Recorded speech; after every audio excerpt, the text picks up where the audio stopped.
आज हम चर्चा करेंगे अमेरिकी राष्ट्रपति डोनाल्ड ट्रंप के ग्रीनलैंड और यूरोपीय देशों को लेकर हालिया रुख पर। पिछले कुछ दिनों में ट्रंप ने अपने बयानबाजी और नीतियों में बड़ा बदलाव किया है, जिसने दुनिया के कई हिस्सों में चर्चा छेड़ दी है। ग्रीनलैंड जो एक बर्फ से ढका क्षेत्र है, ट्रंप के लिए रणनीतिक रूप से बेहद महत्वपूर्ण बन गया है।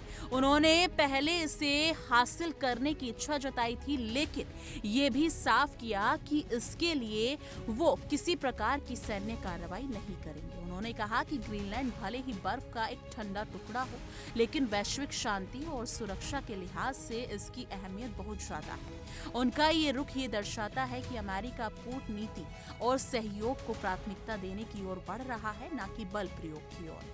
ट्रंप ने अपने इस रुख के कुछ ही घंटों बाद यूरोपीय देशों पर लगाए जाने वाले टैरिफ का फैसला भी पलट दिया।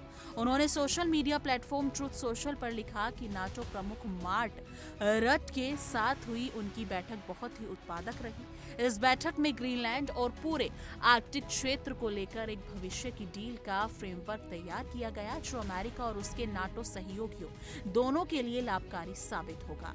इसी आधार पर उन्होंने प्रस्तावित टैरिफ को रद्द करने का फैसला लिया। ट्रंप के अनुसार ये कदम सहयोगी देशों के साथ रिश्तों को मजबूत करने और टकराव को कम करने की दिशा में उठाया गया एक महत्वपूर्ण कदम है। ग्रीनलैंड से जुड़े गोल्डन डोम पर बातचीत भी अभी भी जारी है। इस बातचीत का नेतृत्व उपराष्ट्रपति जेडी वेंस, विदेश मंत्री मार्को रूबियो और विदेश दूत स्टीव विटकॉफ कर रहे हैं। जरूरत पड़ने पर और अधिकारी भी इसमें शामिल होंगे और सीधे राष्ट्रपति को रिपोर्ट करेंगे। इसका मतलब ये है कि अमेरिका ग्रीनलैंड को लेकर एक योजनाबद्ध और संगठित दृष्टिकोण अपना रहा है, जिसमें केवल सैन्य या बल के इस्तेमाल पर निर्भर नहीं रहना है। ट्रंप ने यह भी स्पष्ट किया कि अगर जरूरत पड़ी तो ताकत का इस्तेमाल किया जा सकता है, लेकिन फिलहाल उनका लक्ष्य केवल बातचीत और कूटनीति के जरिए से हासिल करना है। विशेषज्ञों का मानना है कि ट्रंप का ये यूटर्न यूरोपीय सहयोगियों के साथ टकराव को कम करने और नाटो को मजबूत बनाए रखने की रणनीति का हिस्सा है। टैरिफ हटाने का कदम ये दिखाता है कि अमेरिका अब आर्थिक और कूटनीतिक बातचीत को प्राथमिकता दे रहा है, और ये नीति केवल ग्रीनलैंड तक सीमित नहीं है, बल्कि पूरे आर्कटिक क्षेत्र में अमेरिका की मौजूदगी और सुरक्षा हितों से जुड़ी हुई है। ग्रीनलैंड की भौगोलिक स्थिति और प्राकृतिक संसाधनों की संभावनाएं इसे रणनीतिक रूप से महत्वपूर्ण बनाती हैं।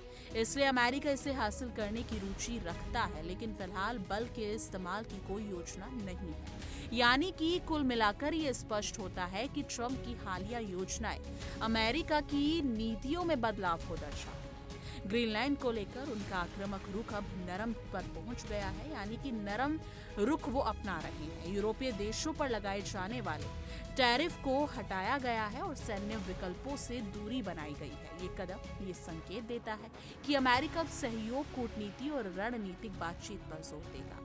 वैश्विक सुरक्षा और आर्कटिक क्षेत्र में अपनी भूमिका बनाए रखने के लिए ये एक संतुलित दृष्टिकोण है। ऐसे में ये देखना दिलचस्प होगा कि आने वाले महीनों में अमेरिका और उसके नाटो सहयोगी ग्रीनलैंड और आर्कटिक क्षेत्र में किन कदमों पर सहमति बनाते हैं। ये एक क्षेत्रीय राजनीति को किस दिशा में ले जाता है, क्योंकि जिस हिसाब से ये स्थिति काफी तनावपूर्ण बनी हुई थी, अभी हालिया बयान जैसे कि ट्रंप दे रहे थे कि अगर कोई ग्रीनलैंड का साथ देता है तो उस पर टैरिफ लगाया जाएगा, और अब उन सब चीजों से जस्ट पॉजिटिव और अलग उल्टे ही स्टेटमेंट सामने आ रहे हैं, यानी कि ट्रंप पीछे हट गए हैं।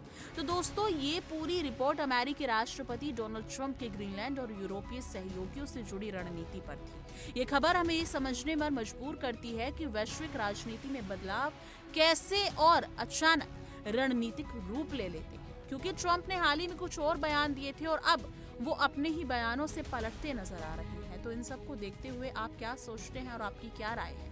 कमेंट सेक्शन में अपनी राय जरूर साझा कीजिएगा।